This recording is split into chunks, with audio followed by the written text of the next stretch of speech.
호랑이 여행입니다. 오늘의 여행 이야기는요, 우리 역사상 최악의 부정선거입니다. 그와 관련된 여행지는 지하철 4호선 해화역 일대에 펼쳐진 대학로인데요. 이곳에는 수십 년 전에 대통령이었던 이승만의 가옥과 같은 시기에 부통령이었던 장면 가옥도 있답니다. 자, 지난 12월 3일에 대통령 윤석열의 뜬금없는 비상계엄으로 나라가 어지러운데요. 그 비상계엄 이유 중 하나가 부정선거가 의심된다라는 거였답니다. 하지만 그 누구도 부정할 수 없는 명백한 부정선거는 따로 있는데요. 많은 분들이 아시다시피 바로 1960년 3.15 부정선거랍니다. 그로 인해 결국 이승만 정권이 폭삭 무너졌는데요. 아니, 왜 그렇게 최악의 부정선거를 저지른 걸까요?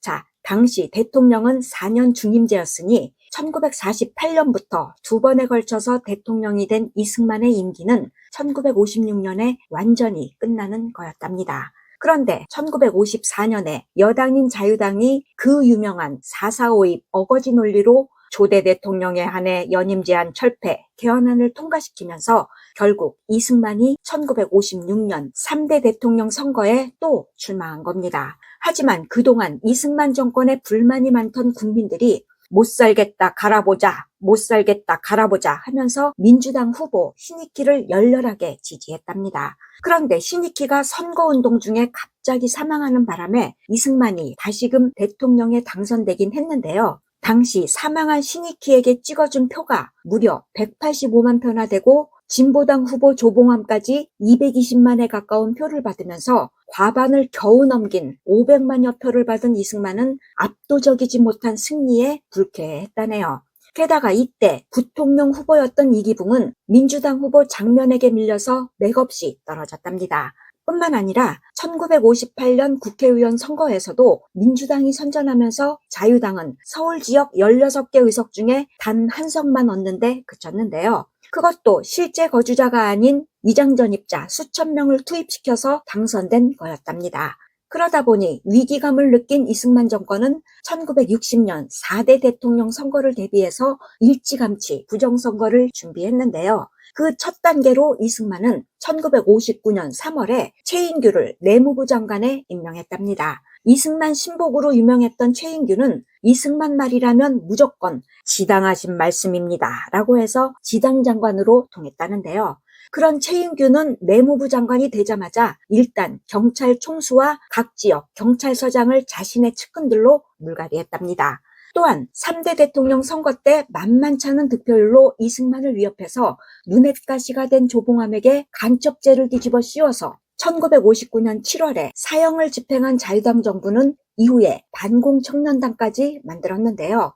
이는 선거 때 폭력으로 맹활약할 행동대원들로 사실상 정치깡패 조직이었던 겁니다. 이렇게 조직을 정비한 자유당은 두둑한 선거 자금을 마련하기 위해서 나란 일에 써야 할 돈의 일부를 빼돌린 것뿐만 아니라 재벌 기업들에게 거액의 후원금을 내게 하고 또 은행을 통해서 이런저런 기업에 거금을 대출해주고 대출액의 30%를 선거자금으로 뜯어냈답니다. 그렇게 선거자금까지 확보한 이승만 정권은 그동안 5월에 실시되던 선거를 3월 15일에 치른다라고 1960년 2월 3일에 갑자기 발표했는데요. 농번기를 피한다는 명분이었지만 진짜 속셈은 따로 있었답니다.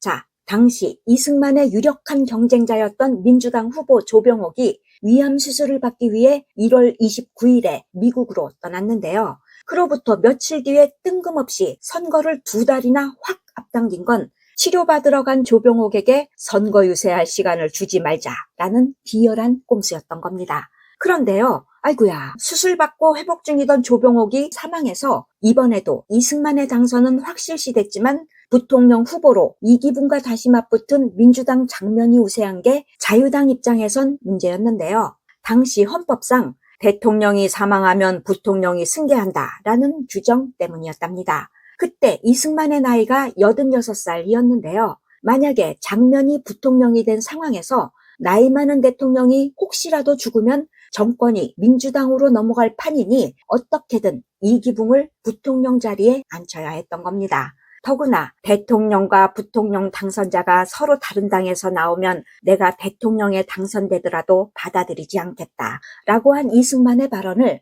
뭔 말인지 알지? 라고 새겨들었을 최인규로선 무슨 수를 써서라도 당선시켜야 했을 겁니다. 그러니 최인규가 전국을 돌면서 시장과 군수들에게 교도소 콩밥을 먹어도 내가 먹는다. 수단 방법 가리지 말고 반드시 자유당 후보가 당선되게 하라. 라는 명령을 내리면서 공무원과 경찰, 반공 청년단이 동원되어 야당의 선거운동을 방해했답니다. 특히 2월 28일 일요일에 예정된 장면의 대구 유세장 참석을 막기 위한 작전은 일요일 등교였는데요. 학교마다 조기 중간고사, 영화 관람, 토끼 사냥 등을 빌미로 등교 명령이 내려졌지만 이에 반발한 학생들의 거센 항의 시위로 오히려 역효과만 냈답니다. 뿐만 아니라 선거일이 다가오면서 야당을 겨냥한 반공 청년단의 폭행이 극에 달하면서 수십 명의 민주당원이 부상을 입고 전라남도에선 민주당 간부 2명이 살해되는 사태까지 벌어졌답니다. 이렇게 정치 깡패들이 몽둥이 들고 다니면서 위협하고 구타하는 일이 많았기에 일명 몽둥이 선거라고도 했고요. 자유당 유세장에선 막걸리 잔치를 벌이고 고무신을 나눠주면서 유권자를 매수했다고 해서 막걸리 선거, 고무신 선거라는 말까지 나돌았답니다.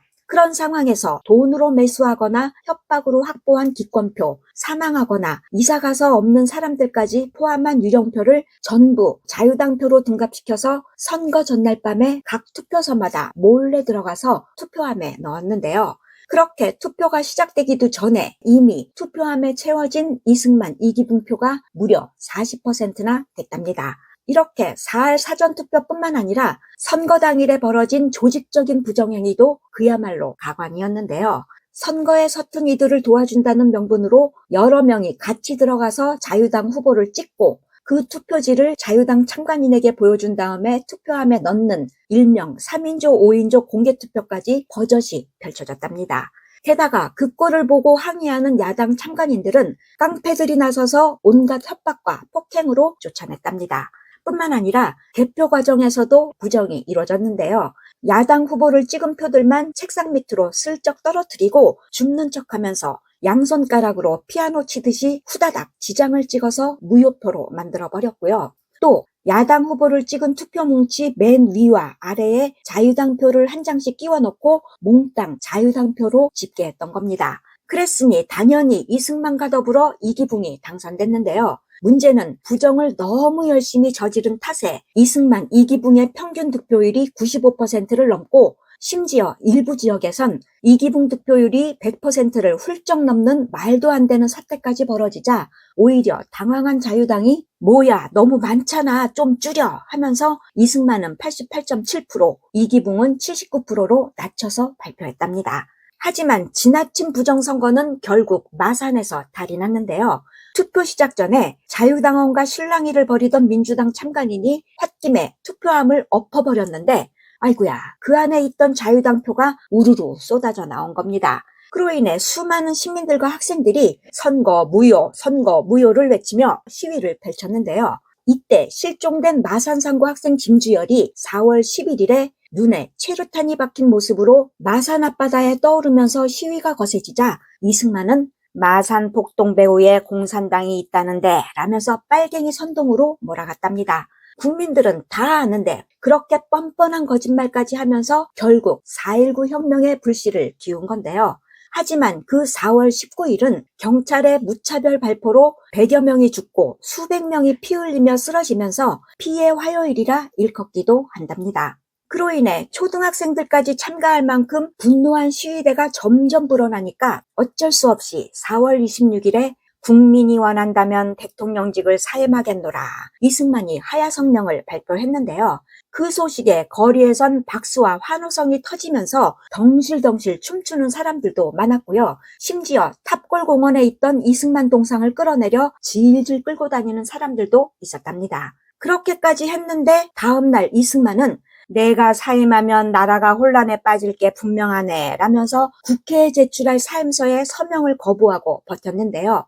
그것을 보다 못한 오랜 측근 허정이 간신히 설득해서 사임서에 서명했답니다.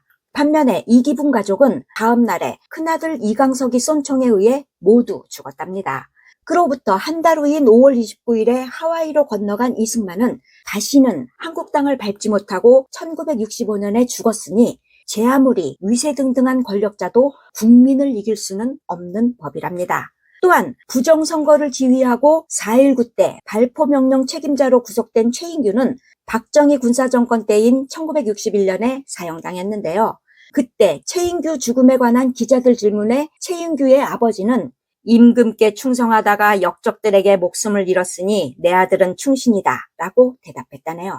어쨌든 이승만 정권은 이렇게 최악의 부정선거로 자멸했지만 그때와 달리 24시간 생중계되는 CCTV도 있고 투표와 개표 과정에 동원되는 사람이 수십만 명이고 눈을 부릅뜨고 지켜보는 여야 참관인들이 정치 깡패들에 의해 쫓겨날 리도 없는 멀쩡한 선거를 두고 부정선거가 없었다면 더 큰 격차로 이겼을 거고 야당이 그렇게 많이 당선되지 못했을 거란 망상에 빠진 현직 대통령이 뜬금없이 계엄을 선포하고 국회와 선관위를 장악하려 했던 어처구니 없는 일이 21세기 대한민국에서 벌어졌다는 게 참으로 놀랍습니다.